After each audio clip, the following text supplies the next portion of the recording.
ശ്രീനിവാസൻ അദ്ദേഹത്തിൻ്റെ പ്രവർത്തന മേഖലയിൽ, സ്വന്തം പ്രവർത്തന മേഖലയിൽ ഇത്ര അധികം മികവ് പുലർത്തിയ മറ്റൊരാളുണ്ടോ എന്ന സംശയം സ്വാഭാവികമായും ഉണ്ടാവും. കാരണം അതാണ് ശ്രീനിവാസൻ. അങ്ങനെയാണ് നമുക്ക് അനുസ്മരിക്കേണ്ടത്.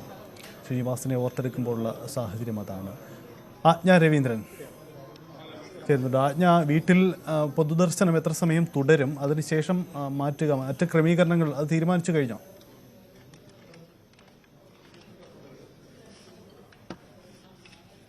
നടൻ ശ്രീനിവാസൻ്റെ മൃതദേഹം അദ്ദേഹത്തിൻ്റെ വീട്ടിൽ പൊതുദർശനത്തിന് വെച്ചിരിക്കുകയാണ്. അവിടെ ആളുകൾ വന്നു പോവുകയാണ്. നമുക്ക് ദൃശ്യങ്ങളിൽ കാണുന്നത് പോലെ അദ്ദേഹത്തിൻ്റെ പത്നി, ഒപ്പം മകൻ, മൂത്ത മകൻ വിനീത് ശ്രീനിവാസൻ അടക്കമുള്ളവർ അടുത്തുണ്ട്. വീട്ടിൽ നിന്നാണ് രാവിലെ ആരോഗ്യസ്ഥിതി മോശമായതിനെ തുടർന്ന് അദ്ദേഹത്തെ ആശുപത്രിയിൽ പ്രവേശിപ്പിക്കുകയും അന്ത്യം സ്വീകരിക്കുകയും ചെയ്യുന്നത്.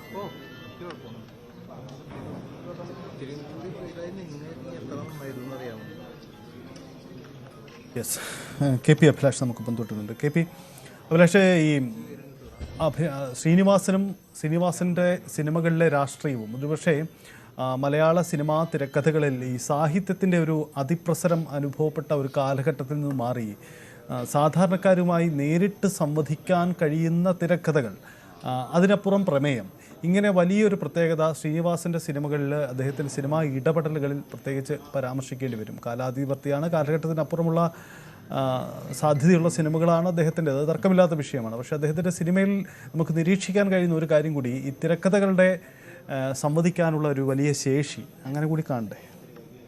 ഇപ്പോൾ സജിത്ത്, നടൻ ശ്രീനിവാസൻ്റെ മൃതദേഹം അദ്ദേഹത്തിൻ്റെ വസതിയിൽ പൊതുദർശനത്തിന് വെച്ചിരിക്കുകയാണ്. നിരവധി ആളുകൾ അന്ത്യോപചാരം അർപ്പിക്കുന്നതിനായി എത്തിയിട്ടുണ്ട്. എറണാകുളം ജില്ലയിലെ ചോറ്റാനിക്കരയ്ക്ക് സമീപം ആണ് ഇദ്ദേഹത്തിൻ്റെ വസതി. അദ്ദേഹത്തിൻ്റെ അന്ത്യം തൃപ്പൂണിത്തുറ താലൂക്ക് ആശുപത്രിയിലേക്ക് എത്തിക്കുന്ന വഴിയിൽ എന്നാണ് നമുക്കറിയാൻ സാധിച്ചത്. അവിടെ നിന്ന് കുറച്ച് ദൂരം മാത്രമേ ഉള്ളൂ ഈ വസതിയിലേക്ക്. ഇപ്പോഴിതാ സിനിമാ മേഖലയിൽ തന്നെയുള്ള നിരവധി ആളുകൾ അന്ത്യോപചാരം അർപ്പിക്കുന്നുണ്ട്. ഒരുപാട് സിനിമാക്കാർ എറണാകുളം മേഖലകളിൽ ആണ് താമസിക്കുന്നത്. അതിനു പുറമെ ഈ പ്രദേശവാസികൾ ആയിട്ടുള്ള നിരവധി ആളുകൾ ആണ് ശ്രീനിവാസൻ്റെ അന്ത്യം അറിഞ്ഞുകൊണ്ട് അന്ത്യോപചാരം അർപ്പിക്കുന്നതിന് വേണ്ടി വസതിയിലേക്ക് എത്തിയിട്ടുള്ളത്. സജിത്ത് ചോദിച്ച കാര്യത്തിലേക്ക് വരുന്നതിന് മുമ്പ്, സിനിമയ്ക്ക് പുറത്തും ശ്രീനിവാസനെ സംബന്ധിച്ചിടത്തോളം വലിയ ഒരു പിന്തുണ ഉണ്ടായിരുന്നു എന്നത് തന്നെയാണ്. ഒരു കാലഘട്ടത്തിൽ ഒരു പക്ഷേ നമുക്കറിയാം, ഈ ശ്രീനിവാസനെ തെരഞ്ഞെടുപ്പിൽ മത്സരിപ്പിക്കുന്നതിന് വേണ്ടിയുള്ള ആലോചനകൾ പോലും നടന്നിരുന്നു എന്നാണ് നമുക്ക് മനസ്സിലാക്കാൻ സാധിച്ചിട്ടുള്ളത്. പക്ഷേ അതിന് അദ്ദേഹം തയ്യാറായില്ല, അങ്ങനെ ഒരു മത്സരരംഗത്തേക്കൊന്നും വന്നിരുന്നില്ല. അതിന് കാരണമായി പറയുന്നത് ശ്രീനിവാസന് ജനങ്ങൾക്കിടയിലുള്ള വലിയൊരു സ്വാധീനം എന്നതാണ്. ഒരു ഭാഗത്ത് ശ്രീനിവാസൻ്റെ കഥാപാത്രങ്ങളും പ്രമേയവും സിനിമയും ഒക്കെ പറഞ്ഞു വയ്ക്കുന്ന രാഷ്ട്രീയം, അതോടൊപ്പം തന്നെ സാമൂഹികമായ വിഷയങ്ങൾ എന്നതിനപ്പുറത്ത് ശ്രീനിവാസൻ നേരിട്ട് തന്നെ അത്തരം വിഷയങ്ങളിൽ ഇടപെടുകയും പ്രതികരിക്കുകയും ഒക്കെ ചെയ്യാറുണ്ട്. അതിൽ തന്നെ എടുത്തു പറയേണ്ടത്, അദ്ദേഹം ഈ കീടനാശിനി പ്രയോഗത്തെ അടക്കമൊക്കെ വലിയ തോതിൽ, അതായത് കർഷകർ നേരിടുന്ന പ്രതിസന്ധി, അതിൽ തന്നെ രാസ കീടനാശിനികളുടെ ഉപയോഗം, ജൈവ കൃഷിയിലേക്ക് മടങ്ങേണ്ടതിൻ്റെ ആവശ്യകത, ഇത്തരം കാര്യങ്ങളൊക്കെ പ്രദേശവാസികളുമായി അടക്കം പങ്കുവയ്ക്കുകയും അങ്ങനെ ജൈവ കൃഷിയിൽ ഒക്കെ തൽപരനാവുകയും ഒക്കെ ചെയ്തിരുന്നു. അങ്ങനെ പ്രദേശവാസികൾക്ക് അടക്കം ഏറെ പ്രിയപ്പെട്ട ആളായിരുന്നു. അതായത് അസുഖബാധിതനായി ശാരീരികമായ അവശതകൾ നേരിടുന്നതിന് മുമ്പ് വരെ അദ്ദേഹം ആളുകളുമൊക്കെയായി വലിയ തോതിൽ സമ്മതിച്ചിരുന്നു. ഒപ്പം ശ്രീനിവാസൻ്റെ രണ്ട് മക്കൾ, നമുക്കറിയാമല്ലോ, ഇപ്പോൾ ധ്യാൻ ശ്രീനിവാസനും വിനീത് ശ്രീനിവാസനും സിനിമാ മേഖലയിൽ തന്നെ ഉള്ള ആളുകളാണ്. പലപ്പോഴും ഇവർ നൽകുന്ന അഭിമുഖങ്ങളിലൊക്കെ ശ്രീനിവാസനെക്കുറിച്ച്, ശ്രീനിവാസൻ്റെ കുടുംബ കാര്യങ്ങളൊക്കെ വളരെ തുറന്ന് സംസാരിക്കുന്ന സാഹചര്യം അടക്കമുണ്ട്. ഇപ്പോൾ നമുക്ക് ദൃശ്യങ്ങളിൽ കാണാൻ സാധിക്കുന്നത് അദ്ദേഹത്തിൻ്റെ ഭാര്യയും മകനും ആണ് ഉള്ളത്. ഈ ശ്രീനിവാസൻ്റെ തന്നെ മക്കളുടെ പല പ്രതികരണങ്ങളും, അതായത് ഒരു സിനിമാക്കാരനായിരിക്കുമ്പോഴും സാമൂഹിക വിഷയങ്ങളിൽ ഇടപെടുമ്പോഴും ഒക്കെ മക്കളുടെ വിദ്യാഭ്യാസത്തിന് ആയിരുന്നു പലപ്പോഴും പ്രാധാന്യം നൽകിയിരുന്നത്. ഇപ്പോൾ കാണുന്ന വിനീത് ശ്രീനിവാസൻ, വിനീതിൻ്റെ തന്നെ എത്രയോ പ്രതികരണങ്ങൾ, അതായത് അച്ഛനാണ് എൻ്റെ വളർച്ചയെ തടഞ്ഞത് എന്നതൊക്കെ ഹാസ്യരൂപേണ അദ്ദേഹം പറയാറുണ്ട്. ഒരുപക്ഷെ സിനിമയിലൊക്കെ ഞാൻ വളരെ നേരത്തെ തന്നെ എത്തേണ്ടതായിരുന്നു, ഗാനങ്ങൾ ആലപിക്കേണ്ടതായിരുന്നു. ഇപ്പോൾ മഞ്ജു പിള്ള ഉൾപ്പെടെ ഉള്ള ആളുകളെ നമുക്ക് കാണാൻ സാധിക്കുന്നുണ്ട്. അങ്ങനെ സിനിമാ മേഖലയിലെ നിരവധിയായ ആളുകൾ അന്ത്യോപചാരം അർപ്പിക്കുന്നു. അങ്ങനെ കുടുംബ കാര്യങ്ങൾ പോലും, അതായത് ശ്രീനിവാസൻ്റെ കുടുംബ പശ്ചാത്തലവും മക്കളുമൊക്കെ മലയാളികൾക്ക് അത്രമേൽ പരിചിതരാണ്. ചെറുപ്പത്തിൽ സിനിമയിലേക്കൊന്നും നീ വരേണ്ട, നീ ഇപ്പോൾ പഠിക്കുക എന്നതാണ് പ്രധാനം എന്ന നിലയിൽ തന്നെ പറയുകയും അങ്ങനെ സിനിമയിലേക്ക് കടന്നു വരുന്നതിനെ തടയുകയും ഒക്കെ ചെയ്തിരുന്ന ഒരച്ഛനെക്കുറിച്ച് പലപ്പോഴും ഇപ്പോഴിതാ രഞ്ജിത്ത് പ്രതികരിക്കുകയാണ്. തീരുമാനിച്ചിട്ടുള്ളത് നാളെ രാവിലെ കണ്ടനാടുള്ള വീട്ടുവളപ്പിൽ 10 മണിക്ക് മറ്റ് മരണാനന്തര ചടങ്ങുകൾ, സംസ്കാരം എന്നിവ തീരുമാനിച്ചിരിക്കുന്നത്. മുഖ്യമന്ത്രി ഇപ്പോൾ വരുമെന്നാണ് അറിയുന്നത്. അദ്ദേഹം ഇപ്പോൾ എറണാകുളത്തുണ്ട്, ഏതൊരു പരിപാടിക്ക് ശേഷം ഇങ്ങോട്ട് വരുമെന്നാണ് ഇവിടുത്തെ മറ്റ് ഉത്തരവാദിത്തപ്പെട്ട ആളുകളിൽ നിന്ന് മനസ്സിലാക്കാൻ കഴിഞ്ഞിട്ടുള്ളത്. ടൗൺ ഹാൾ കഴിഞ്ഞിട്ട് വീട്ടിലേക്ക് തന്നെ കൊണ്ടുവരിക. ടൗൺ ഹാൾ 1 മണി മുതൽ 3 മണി വരെയാണ് ഇപ്പോൾ വെച്ചിട്ടുള്ളത്. അപ്പോൾ ഇവിടുത്തെ ഒരു ആളുകൾ വന്ന് കണ്ട് പിരിഞ്ഞു കഴിഞ്ഞാൽ അങ്ങോട്ട് കൊണ്ടുപോകുന്നതാണ്. പരമാവധി ആളുകൾ ടൗൺ ഹാളിലേക്ക് എത്താനാണ്, അതായിരിക്കും സൗകര്യം. കാരണം ഇത് സിറ്റിയിൽ നിന്ന് കുറച്ച് വിട്ടിട്ടാണ്, പിന്നെ കുറച്ചൊരു കൺജസ്റ്റഡ് ആയിട്ടുള്ള ഏരിയയുമാണ്. അപ്പോൾ അതുകൊണ്ട് കഴിയുന്നതും അദ്ദേഹത്തിനെ അവസാനമായി ഒരു നോക്ക് കാണാൻ ആഗ്രഹിക്കുന്നവർ തീർച്ചയായിട്ടും ടൗൺ ഹാളിൽ പൊതുദർശന വേളയിൽ എത്തുന്നതായിരിക്കും സൗകര്യം.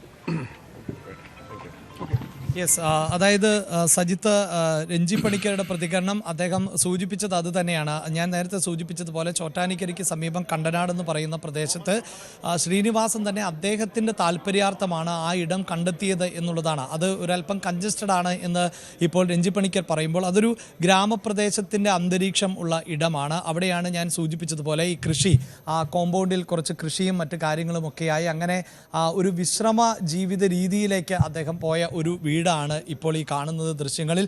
എന്തായാലും അവിടെ ഈ പ്രദേശവാസികൾക്കൊക്കെ ശ്രീനിവാസൻ അവിടെ താമസിക്കാൻ എത്തുന്നു എന്നത് തന്നെ വലിയ സന്തോഷമായിരുന്നു. അങ്ങനെ ഒരു ലാൻഡ്മാർക്ക് ആയി അവിടെ മാറുന്ന സാഹചര്യമൊക്കെ ആണ് ഉണ്ടായത്.